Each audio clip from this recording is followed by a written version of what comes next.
as week 1 in the NFL just came to a close on Monday night. And from Thursday to Sunday and even to Monday, we got great games all weekend. And so we're going to highlight the top 3 from this weekend, and then we're going to close things out with our quick rundown of the remaining NFL games from this past week. And so, guys, let's not waste any more time. Let's get right into it, as arguably the game of the week was on Sunday Night Football, as the Buffalo Bills beat the Baltimore Ravens 41-40. And it was a hell of a game. I, for one, counted Buffalo out of this game. When the Bills scored, or excuse me, when the Ravens scored their 40th point of the game, I was like, all right, this one's over. Like, the Bills, they just want to hang in it. And then Coleman made that crazy catch in the end zone. I believe it was on 4th and goal, and he ended up catching a pass that was intended for another receiver, and a second receiver before him almost caught it, but then Coleman ends up coming down with it. The Bills don't get the 2-point conversion, and you're like, okay, is that it? And then you have Derrick Henry, who had a hell of a game. 31 years old, still elite. He had a hell of a game, but late mistake from him as he fumbles, left the door open for Buffalo, and the Bills end up winning 41-40 on a field goal by Matt Prater. I believe Matt Prater is 41 years old, and he ends up winning it for Buffalo when he wasn't even a Bill a week prior. And so just a great game as the Bills end up winning 41-40. They outscore the Ravens 22-6 in that fourth quarter, and we got to see a great duel of MVPs in this game, Kevin. And so just what was your reaction as you watched this great contest? So, I come on here. Everyone knows when it comes to Lamar Jackson how I feel. So I'm gonna keep it nice. I'm gonna keep it PG. But the Ravens do what the Ravens do. Every offseason, we sit here on this podcast. We talk about them signing Roquan, them drafting a first-round receiver, them getting DeAndre Hopkins, them getting Derrick Henry. Now this summer we talked about Jair Alexander, who's one of the biggest free agent signings, because the Packers just up and released him, and no one thought that was going to happen. We always talked about where he was going to go. Is he going to be washed? Is he this? Is he that? And unfortunately, when it came down to that play and he had to make a tackle, he got his ankles broken, and it didn't work out too well for him. All I'm going to say is the Ravens do this all the time, whether it's turning the ball over, whether it's not getting a stop. They get up big and they take their foot off the gas. And it's evident because John Harbaugh has the most fourth quarter blown lead, double-digit blown leads since the 90s. Like, that's how far you have to go back to find someone who has more double-digit fourth quarter blown losses. Ravens have now had 8 games since 2021 where at some point in the game they had a 90% chance to win the game. So they're finding ways to lose games. Shaun talked about it when the Ravens put up their 40th point. He thought it was over.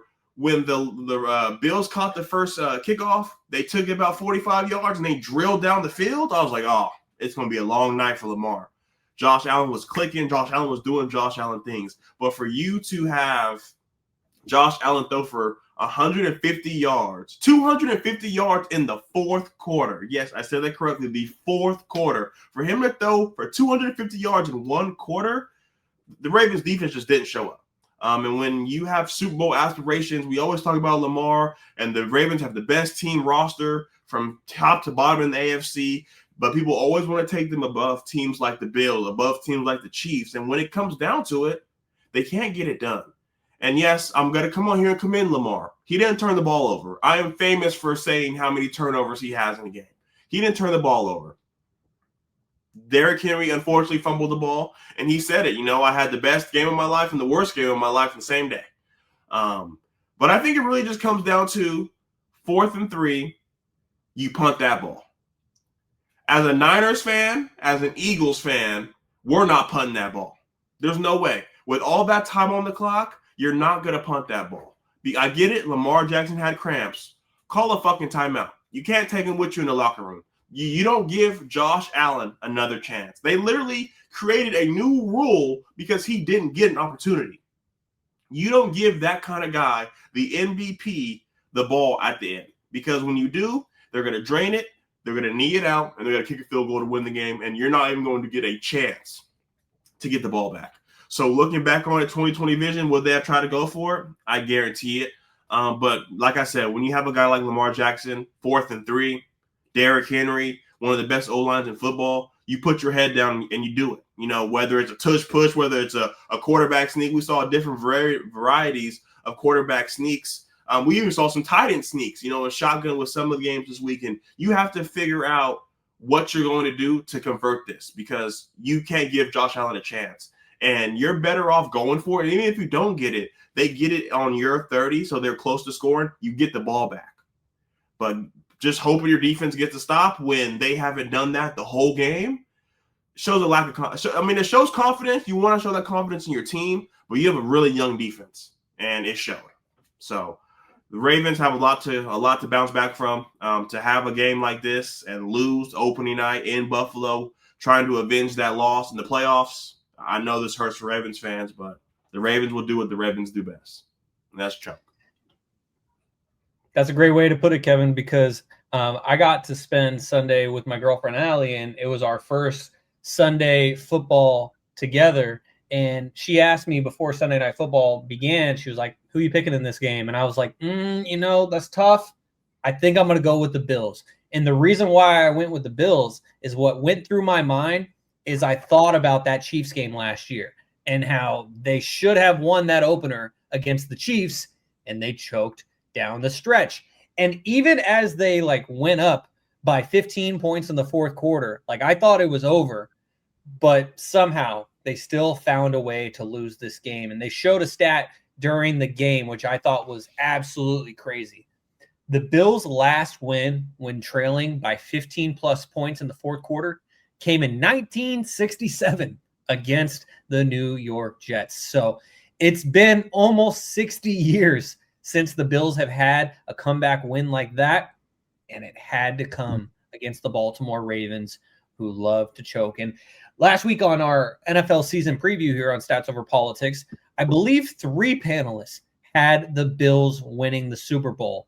The Ravens winning the Super Bowl, and that was Keith, Jaevon, and Kevin. I believe, no, Kevin, you had the Ravens making the Super Bowl and losing to the Eagles. But point being, a lot of people had the Ravens going to the Super Bowl. And I was told that I was crazy for having the Bengals in the Super Bowl. That's something by itself. But the point is for the Ravens to get to that point, they have to learn how to finish games. And I have yet to see that from them consistently. And this opener, last year's opener, several games in between, especially in the playoffs, have proven that the Ravens, whatever it is, they just cannot finish games, and they cannot win another championship like they did against my 49ers in 2013. They can't do that. They can't finish games. And that sadly all leads back to Lamar Jackson. Like you said, Kevin, Lamar Jackson didn't fumble late in this game. Lamar Jackson played as perfect of a game as he could. Even overcame a stupid Bills fan trying to bonk his head right after they did to DeAndre Hopkins. And Lamar had to issue an apology about it today. And Lamar, he did everything that he possibly could in that game. But yet, like you said, Kevin, 4th and 3, they don't finish it. You put the ball back in the hands of the MVP. This is the result you get. But all of that said, Kaz, I know you've been very patient, and I appreciate it. Just what was your reaction as you watched this crazy Sunday Night Football game? Yeah, just kind of annoyed. I don't like seeing if that result at the end, outside of the Bills winning, were to happen in we'll say an 11-game series, right?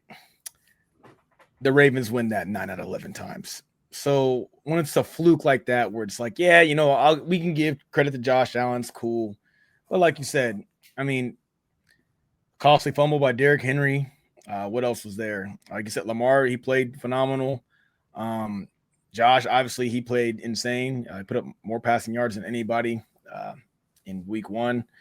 And it was messy on the Ravens end. And I don't know. It was just weird. It's like it kind of reminded me of just like the end of the Vikings game with the Bears, which I know we're going to get to probably later on, but it's like we know the end result of those type of games more often would go the opposite way, but this was just one of those situations. And then I sit around and I see people just talking about how, great Josh Allen was and, the big plays that were made. And it's like, yes, that was a great performance. But like you said, we're not going to pretend like most of the viewers were checked out of that game pretty early on.